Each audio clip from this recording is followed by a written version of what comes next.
Hey everyone, it's Kristyn Burtt for the Web.Files. Today we're at the Ramada Plaza Hotel and Suites in West Hollywood. Now when we found out that Oz Girl was in all the way from Australia, we scooped him up. This is one of the most addictive shows on the web. And if you're not watching, you're about to find out why you should check it out.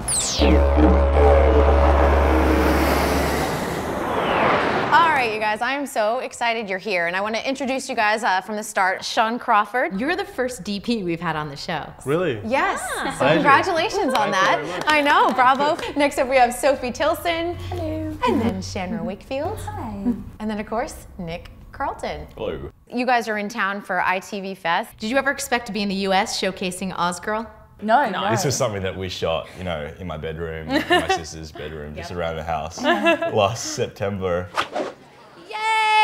Girl, I expect big things out of you guys, really, because there's a lot of buzz, a lot of talk around you guys. What were you thinking? Like, I want to do, you know, country girl goes to the city, country mouse, city mouse, that kind of thing. Yeah, it's a bit like that. My name's Sadie. I'm from country Victoria.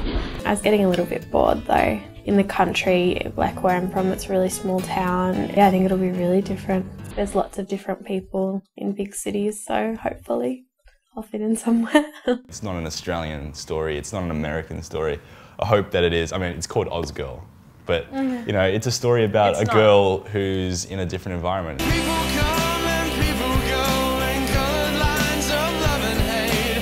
All the things we say and do give someone a different view.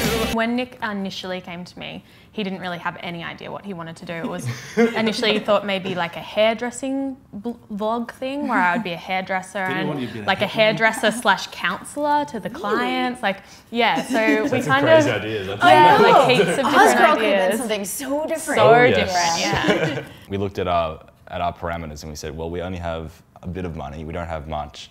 I can't even get access to a sound person, so we couldn't use a boom mic. So like, okay, so we're gonna have to use these radio mics, but we're not gonna have time to hide them.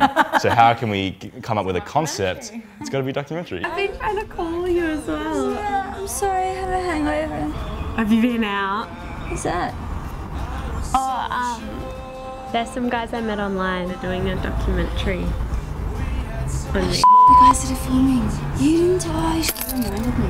You're at film school, so what makes it different, like saying, I'm gonna do something for the web? Yeah. Why the web? We literally grew up with the internet at our fingertips, Yep. and it was something that I've used ever since I was like 5 or whatever, you know, maybe younger. Right. Well, you guys don't know a world without computers, No, actually. and I've been posting my movies on the net since I was 10, like no joke. Before YouTube, you know, this is way back in 2000, I was making little stick death movies and stuff with my webcam, and I was putting all of that online. So, you know, I always knew that the web was a very viable distribution mode. It's really interesting how many layers there are. It's not just like, hey, we're doing a web series. It's like you put a lot of thought into the style and the look, and I think that's why you care about the characters. On the web, we wanted it not to be cinema, but we wanted it to be kind of more than just, you know, stale DV cam stuff. There was moments like the kissing episode where George and Sadie finally got to kiss. Yes. It was like It's great. like when we went in to shoot that, like, you know, Nick and I said to Nick, you know, like, what are you after? And he says, I want it, you know, it's got to be really stylized. I can't believe each day the contradictions you throw my way. We're both very visual filmmakers. It's all about, for us, it's about the music, the visuals, the feeling, getting you to engage in it emotionally rather than intellectually. So I think that's our filmmaking philosophy. Definitely. It's a web series that is showcasing a documentary about someone's real life, and it really blurs the lines of so many different types of genres. How many people think it's a real documentary? A lot. A lot, but also a lot of people that even though they know, they're fully aware that it's fiction and that we're actors and you know, producers, that we're creating something. A lot of them seem to enjoy the world They're willing anyway. to play within that illusion. Now, in terms of the series itself, I know it's improvised, isn't it? Yeah. Yeah. So do you have an outline of where the story is going? We do, but it's changed so much over the series. We have like, we know what we need to achieve in each episode and in each scene. What are you doing? Megan? Megan? It's my turn.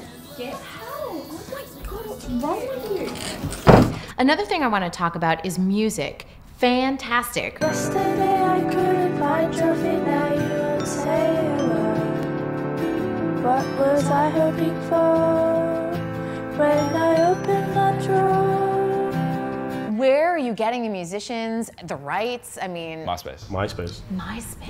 You found them, right? Yeah, I found them. I just spent a day searching on the internet, and they're both from Melbourne.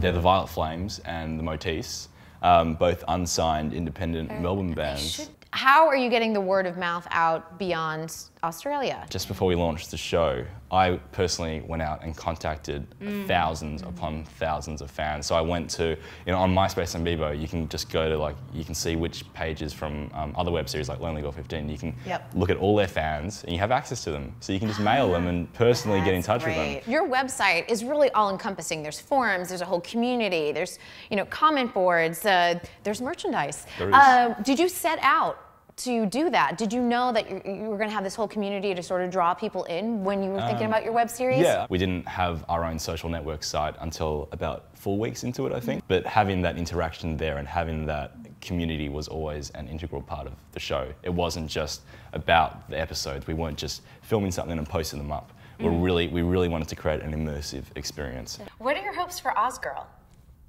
What do you think? Attention. That's the main thing. Yeah. We went into Oz Girl. It wasn't about the monetization that came later. It wasn't about anything else but getting our names out there and getting us all known. And here we are in LA. I hope that we've achieved that. Well, you guys, I want to thank you so much because this has been such a treat for us. It was unexpected. We're kind of on the red carpet going, we need to interview you. You're in town. But I expect, and I'm going to make the prediction right here and now, that I will see you at the Streamies in March. Fingers crossed. Fingers crossed, you guys. So we'll see you back in LA in about 6 months or so. Thank you. Yeah. All right.